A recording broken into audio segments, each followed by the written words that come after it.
Perkenalkan, nama saya Muhammad Anwar Rizky. Saya berasal dari kelas E Sistem Informasi.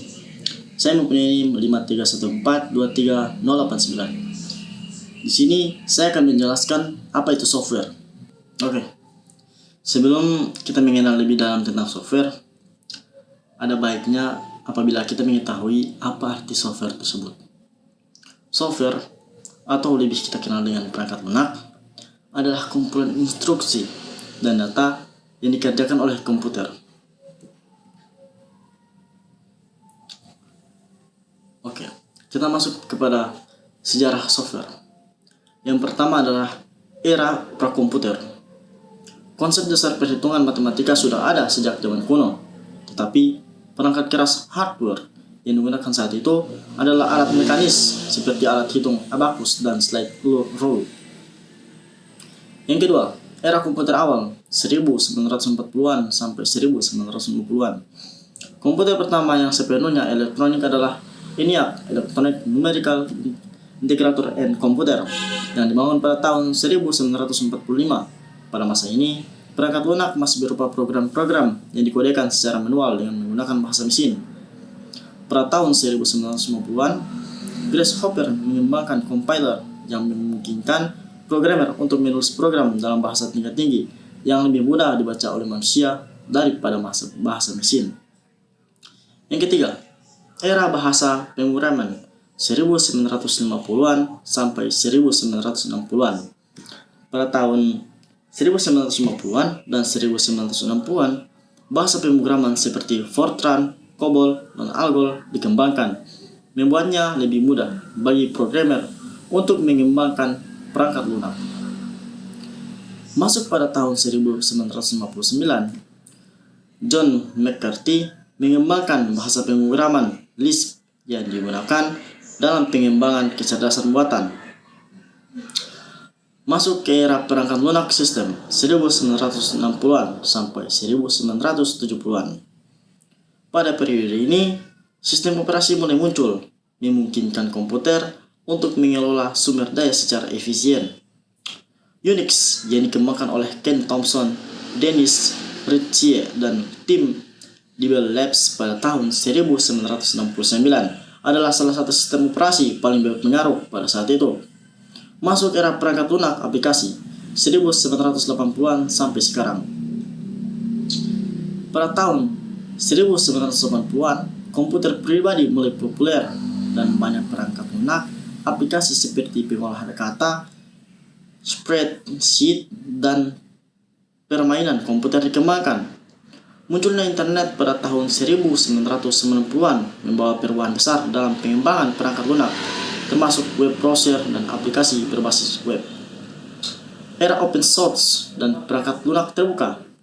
Gerakan perangkat lunak sumber terbuka open source mulai berkembang pada tahun 1990-an yang memungkinkan banyak orang untuk berkontribusi pada pengembangan perangkat lunak tanpa harus membayar lisensi. Linux yang dikembangkan oleh Linus Torvalds adalah salah satu contoh sukses perangkat lunak sumber terbuka. Era cloud computing dan aplikasi seluler. Perkembangan teknologi cloud computing dan perangkat seluler telah mengubah cara perangkat lunak dikembangkan dan digunakan. Oke, sekarang kita akan membagi software berdasarkan 3, yaitu software berdasarkan lisensinya, software berdasarkan fungsinya, software berdasarkan sumbernya. Yang pertama adalah software berdasarkan lisensinya. Terbagi menjadi 4. Freeware. Software tersebut gratis untuk digunakan tanpa batasan jumlah dan waktu pemakaian. Tetapi source code yang ada tidak bisa dilihat dan tidak boleh dimodifikasi. Contohnya seperti Skype. Yang kedua, shareware. Software tersebut dapat diunduh dan digunakan pengguna hanya untuk dicoba sementara hingga batasan waktu tertentu. Contohnya seperti IDM. Biasanya shareware mempunyai batasan trial seperti 30 hari atau tidak membukanya sebanyak 30 kali. Habis itu masanya udah habis. itu udah bisa berlangganan lagi. Yang ketiga, adware. Software tersebut gratis, tetapi ada iklan yang muncul ketika dijalankan. Contohnya, seperti Windows Live Messenger Plus. Yang keempat, komersial software. Software yang dibuat dengan tujuan untuk dijual dan berbayar kepada pengembang software. Contohnya, Microsoft Windows. Oke, kita masuk ke software berdasarkan fungsinya. Yang pertama adalah operating system. Sistem operasi atau operating system merupakan perangkat lunak utama yang memungkinkan komputer dapat beroperasi. Sistem operasilah yang menjembatani pengguna sehingga dapat berinteraksi dengan komputer. Sistem operasi biasanya diletakkan pada penyimpanan sekunder seperti hard disk, SSD, dan lainnya. Saat ini sistem operasi untuk komputer PC atau desktop yang banyak digunakan adalah Microsoft Windows, macOS dari Apple Inc., dan distribusi Linux, Debian, Fedora, Ubuntu. Sistem operasi untuk perangkat seluler, smartphone, dan tablet terbanyak adalah Android dan Apple iOS. Oke. Yang kedua adalah program aplikasi.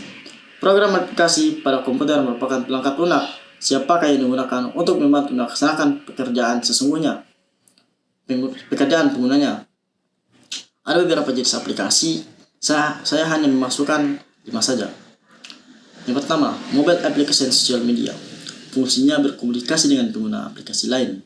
Contoh aplikasinya Facebook, Instagram, Twitter, Pinterest, TikTok, dan lainnya.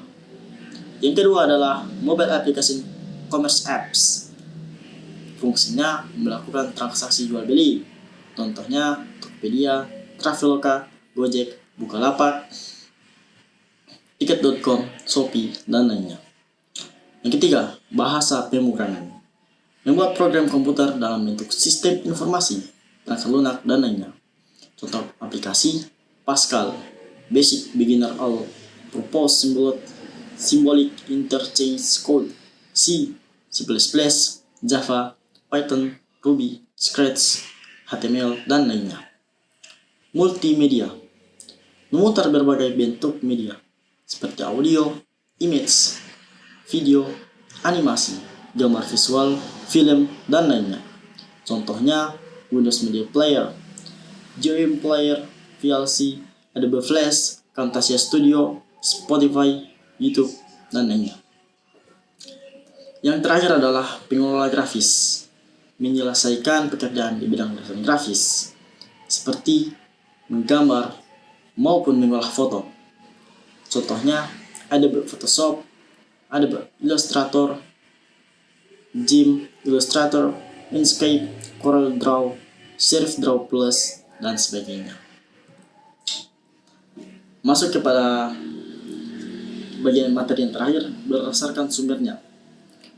Pertama adalah open source software, adalah perangkat lunak yang kode sumbernya sudah dibuka ke publik sehingga bisa dimodifikasi dan didistribusikan atau dipublikasikan hasil modifikasinya dengan syarat-syarat tertentu.